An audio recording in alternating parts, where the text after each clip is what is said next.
1,000 days. An eternity in K-pop have passed since BLACKPINK last fired off a group note. Now YG hints that just 3 explosive minutes are locked and loaded. When that beat lands, will the silence shatter? Or will the industry break first?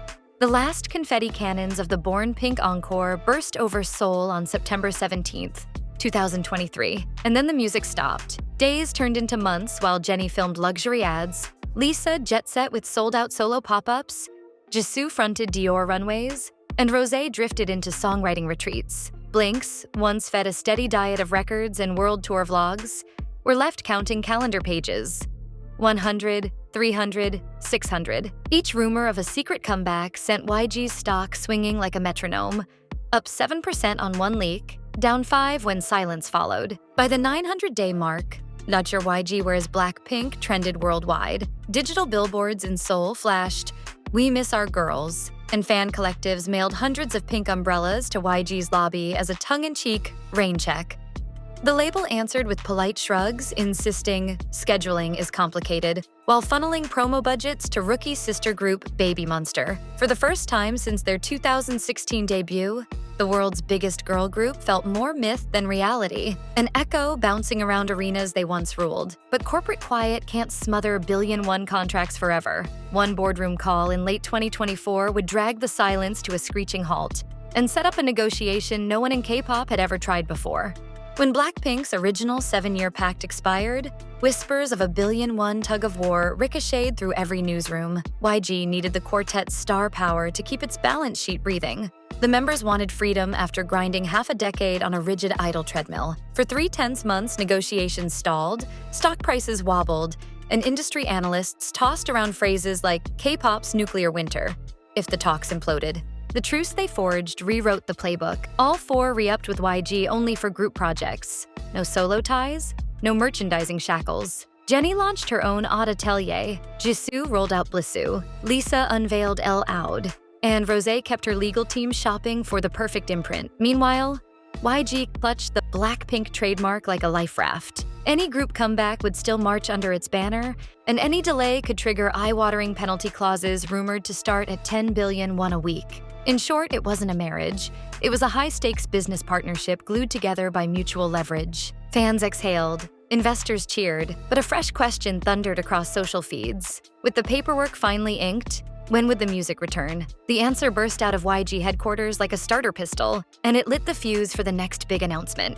Silence finally cracked at 9:01 a.m. KST on February 6, 2025. YG blasted a 7-word press line, BLACKPINK preparing new music and world tour, into the Korea Exchange's disclosure feed, and the ripple hit like an earthquake. In under 60 seconds, the label's share price vaulted 11%. Twitter X surged with 2.3 million "It's happening" tweets, and every major music site slammed out red banner alerts. After 1,000 quiet days, the industry had its proof of life. The memo offered breadcrumbs, not blueprints. Full group comeback, 2025 window, global stages. No album title, no track list, no teaser dates. Just enough to ignite a bonfire of speculation. Fans decoded every syllable. Why call it comeback instead of album? Does global stages mean stadiums? Meanwhile, eagle-eyed Blinks noticed YG secretly reserving domain names like bpdeadline.com and filing a BP 2025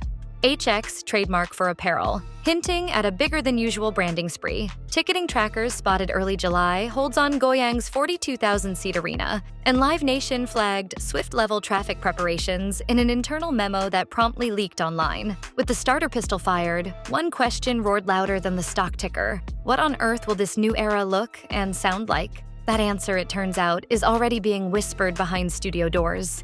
Studio lights are on again at the Black label, and rumor radar is screaming. Insiders swear Teddy Park has reclaimed the captain's chair, but this time he's flanked by a small army of Western hitmakers. A flurry of SoCan and ASCAP filings in late May list Michael Tucker, better known as Blood Pop, as co-composer on 2 untitled tracks, sparking talk of a glossy electro-rock pivot. Meanwhile, a now-deleted TikTok clip of Lisa freestyling over a Latin trap loop set fandom forums ablaze with theories that J Balvin, who followed all 4 members on Instagram the same day, could cameo on a summer remix. None of this is confirmed, yet the breadcrumbs grow thicker by the hour. What is confirmed?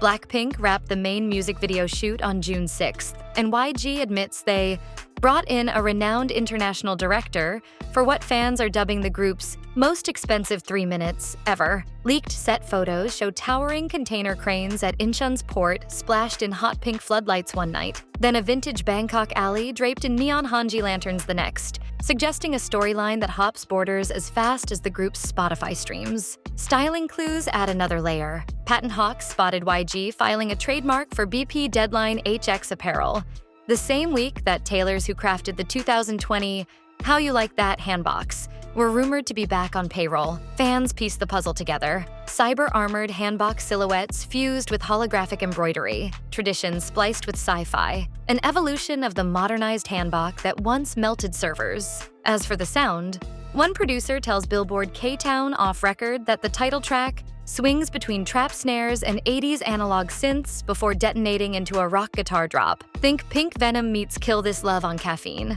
A second, slower B-side reportedly spotlights Rosé's lower register and closes with a 24-piece string section, hinting that the quartet plans to show shades untouched since Stay. All of it paints a comeback with maximal stakes. If Born Pink was a victory lap, this is the moonshot. Yet outside the studio gates, impatience is boiling into backlash, a mood that explodes in the very next chapter. 3 little words, "We want comeback," have turned into a war cry. For weeks, hashtag "We want Blackpink," comeback, and YG, whereas Blackpink have blitzed X with millions of posts, calling out 1,000 days of silence and YG's one line, "We'll notify you."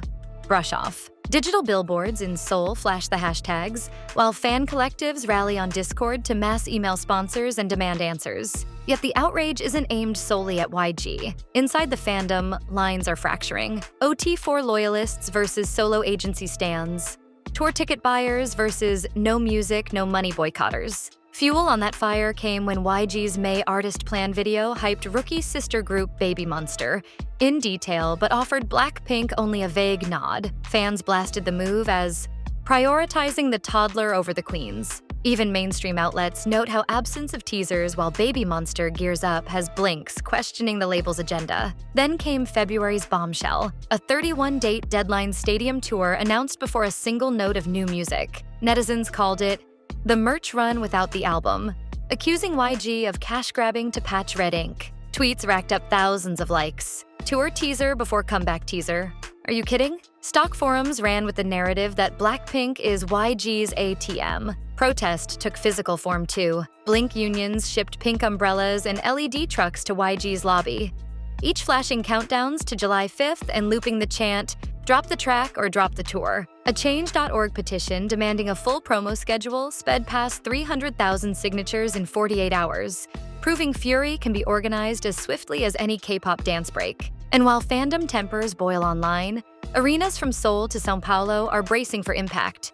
Because if tickets sell out in minutes, industry dominoes start to tumble next. When YG posted a Midnight Black teaser flickering the word Deadline across Weverse, tickets hadn't even gone on sale, but every major venue tracker lit up in red. Opening night is locked for July 5th to 6th, 2025 at Goyang Sports Complex, the same stadium where Born Pink began its victory lap 2 years earlier. From there, the itinerary leaps in 72-hour bursts. Tokyo Dome, SoFi Stadium, Wembley, then a first-ever São Paulo stop before Christmas. 31 all-stadium shows in just 6 months. A sprint no K-pop act has tried at this scale. The money math is dizzying. Promoters peg the gross potential at 440 billion won, approximately $320 million, enough to eclipse the Born Pink haul that already shattered female group records at approximately $330 million. Live Nation's back-end team, still nursing scars from Swift's era's fiasco, issued an internal Code Rose memo doubling server capacity on all Blackpink on sales. Ticket bot brokers reportedly tested the queue within an hour of the teaser drop. Wall Street noticed too. YG's share price spiked 11% the morning the tour poster hit, analysts dubbing Blackpink the label's last golden goose as rookie bets burn cash. Meanwhile, merch partners scrambled. Nike already greenlit a limited edition HX Venom sneaker line timed to the Goyang opener. If every seat sells and every hoodie moves, this 6-month blitz could crown the quartet not just queens of K-pop touring, but the highest-grossing girl group in global history. Yet for all the confetti-counting optimism, the schedule hides hair-trigger fault lines, colliding solo plans, chart wars, and penalty clauses that make delays unaffordable. And the clock to July 5th is ticking loud. 14 days. That's all that separates BLACKPINK from the first pyro cue of Deadline in Goyang. And the calendar still looks more like a freeway at rush hour than a victory lap. 1. Lisa's multitask marathon. Her debut LP Alter Ego landed on February 28th is still lodged in Circle's top 10, dragging her into rerouted promo sets through the final week of June. Add Emmy campaign panels tied to the White Lotus and a rolling YouTube docu-crew that shadows her dance rehearsals. Every extra appearance keeps slicing minutes off BLACKPINK's full group run-throughs. 2. Jennie's Ruby Aftershocks. Jennie dropped her first solo album Ruby on March 7, 2025 via Odd Atelier Columbia. The release scored a #2 debut on the Billboard 200 and sparked the Ruby Experience mini-tour in LA, Tokyo, and Paris. Now a deluxe digital edition and a batch of summer festival slots looms on August 22nd. If rehearsals overrun, she risks overlapping Tech Week for BLACKPINK's North American leg with headline obligations she can't easily move. 3. Jisoo's drama detour. Her zombie thriller Newtopia finished its Kupang play run on March 21st, but industry rumblings suggest 2 days of pickup shots in early July for an international Netflix cut. Even one shifted flight could eat the final dress rehearsal window. 4. Rosé's vocal balancing act. Streaming backend logs still show placeholders for a Rosé deluxe drop in late July. If confirmed, press junkets could collide with the Asia-Pacific load-ins, tight for a singer who's protecting her range after a 2022 strain. 5. Chart and rival crossfire. Hybe's courtroom mess benched New Jeans, but rookie powerhouse iLight detonated their bomb mini-album on June 16th and headline a sold-out Seoul FanCon from July 7th to 8th, exactly the weekend before BLACKPINK's opener, threatening to siphon local media oxygen. 6. Logistics landmines. Port strikes have left 2 of 3 custom LED stage grids on a freighter idling off Busan. Contingency rigs exist, but insiders admit the full set might not clear customs until 1 July, only 4 days before final Q2Q. 7. Contractual tripwires. YG front-loaded roughly 41 billion won in comeback expenses tied to the July launch. Sponsorships with Nike and Samsung contain escalating clawbacks for every week of delay. Missing the 5 July ignition could cost the label, and the members, billions of won overnight. 1 misplaced cargo crate, 1 rolled ankle, 1 unmovable festival date. And the tightest timeline in Kpop could topple. The next 15 days will decide whether BLACKPINK's long silence explodes in fireworks or echoes back even louder. BLACKPINK is standing on a razor-thin line between record-breaking glory and the most public stress test Kpop has ever seen. 1,000 days of silence, a renegade contract, a rumor-stuffed studio, and a 6-month stadium sprint. Every moving part now clicks toward July 5th, 2025. If the comeback lands on time, it could crown them the highest-grossing girl group in history. 1 missed cue, though, and penalty clauses, fan fury, and chart rivals are waiting to pounce. So keep your notifications on and your light stick charged. In the next few weeks, we'll find out whether those 3 explosive minutes shake the walls of Kpop, or whether the silence echoes even louder. Either way, the countdown has already begun.